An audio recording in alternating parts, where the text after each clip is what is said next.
నమస్తే. ప్రస్తుతం మనం ఇక్కడ బీజేపీ నిర్వహిస్తున్న దీక్ష దగ్గర అయితే ఉన్నాం. ప్రజెంట్ అయితే మనతో పాటు బీజేపీ లీడర్ మౌనిక గారు ఉన్నారు. ఆవిడతో మాట్లాడదాం, మరిన్ని విశేషాలు తెలుసుకున్న ప్రయత్నిద్దాం. నమస్తే మేడం. నమస్తే. చెప్పాలి అంటే గత నెల 20 రోజులుగా నిరుద్యోగులు కొట్లాడుతూనే ఉన్నారు. కానీ ప్రధానంగా వాళ్ళు చేసింది ఏంటంటే పోస్ట్ పోన్ అనే అంశాన్ని ముందు పెట్టిర్రు. ప్రధాన అంశాలు అయితే ప్రధాన డిమాండ్లు అయితే ఇంకా నెరవేరినట్టుగా కనపడట్లేదు. మరి ఎట్లా చూడాలి? నిరుద్యోగం అనేది ఒక బాధ అని, ఆ బాధని ఎట్లా అధిగమించాలి, దాన్ని ఎట్లా ఎదుర్కోవాలి, దాన్ని ఎట్లా అధిగమించాలి అనేది ఆ నిరుద్యోగులకే తెలుస్తుంది. అడ్డిమారి గుడ్డి దెబ్బల ముఖ్యమంత్రి పోస్ట్ వచ్చింది రేవంత్ రెడ్డికి. మామూలుగా పోస్టులు ఎట్లా వస్తాయి? ఎగ్జామ్ రాస్తే వస్తుంది. అయితే లక్కీ డిప్ లో కూడా కొన్నిసార్లు ఉద్యోగాలు వస్తాయి. అట్లా రేవంత్ రెడ్డికి లక్కీ డిప్ లో సీఎం పోస్ట్ వచ్చింది అనమాట.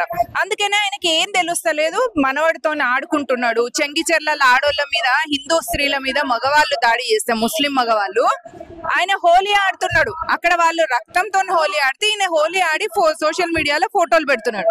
ఇక్కడ నిరుద్యోగుల బాధ ఈయనకు అర్థమైతలేదు, ఎందుకంటే లక్కీ డిప్ లో ముఖ్యమంత్రి అయిండు. సో ఇది అర్థం చేసుకోవాలి అంటే ఇప్పుడు మనం గమనిస్తే పోయినసారి బీజేపీ వస్తుందా బీఆర్ఎస్ వస్తుందా అనుకున్న టైంలో అడ్డిమారి గుడ్డి దెబ్బల కాంగ్రెస్ వెళ్ళింది. అట్లెట్లా వెళ్ళింది? అట్లా ఈ లక్కీ డిప్ లో పోస్ట్ వచ్చేసరికి ఆయనకు నిరుద్యోగుల కష్టాలు తెలుస్తలేదు.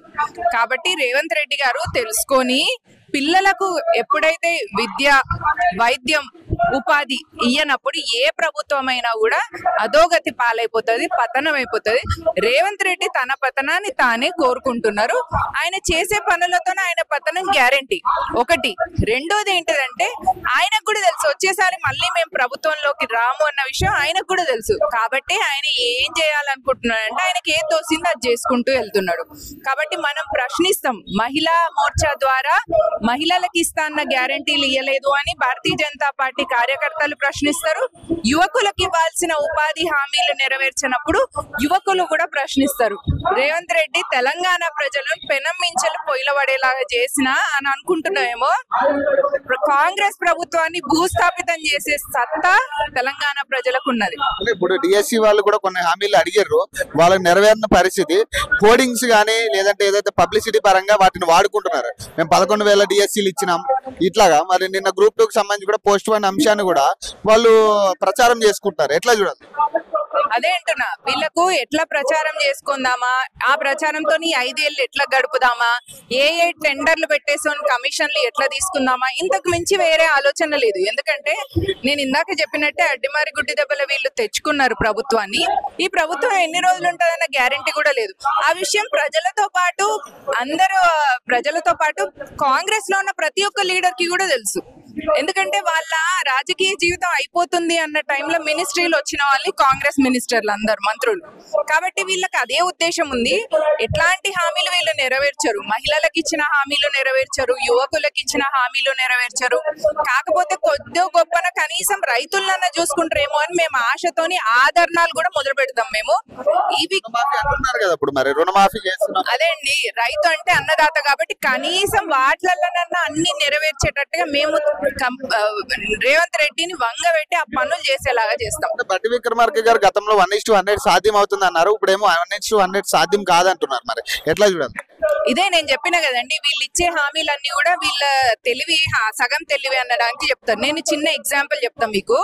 ఇప్పుడు ఇదివరకు బస్సులో వెళ్ళేటప్పుడు భర్తకు రూపాయి టికెట్, భార్యకు రూపాయి టికెట్ ఉంటుండే ఏదన్నా ఊరికి వెళ్తే. ఇప్పుడు ఏం చేసిండ్రు, భర్తకు ₹80 టికెట్ చేసేసి భార్యకు ఫ్రీ ఇచ్చేసిండు. దాన్ని ఇచ్చినట్ట ఇప్పుడు భర్తకు పెరిగిందంటే మళ్ళా మధ్య తరగతి వాళ్ళకి అదే భారం పడుతుంది కదా. అట్లే ఇన్ ద సేమ్ వే వీళ్ళు ఉద్యోగాలు అంటే ఇంకా చాలా కష్టం. వాళ్ళకు ఉపాధి ఇవ్వాలి, అదంతా సిస్టమ్ ఇవ్వాలి.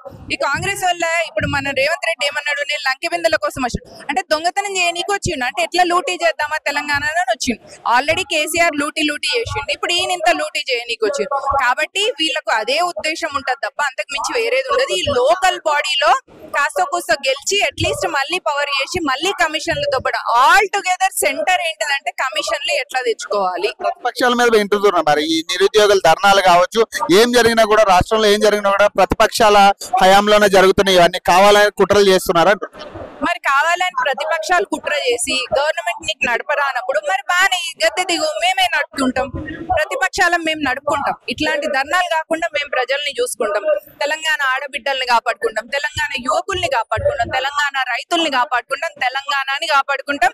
తద్వారా దేశ భవిష్యత్తు, దేశ అభివృద్ధిలో తెలంగాణ భాగస్వామ్యం అయ్యేలాగా ప్రతిపక్షాలు చేస్తే, నీకు ప్రతిపక్షాల మీద అనుమానం ఉంటే వదిలేసేమను గవర్నమెంట్. Thank you madam.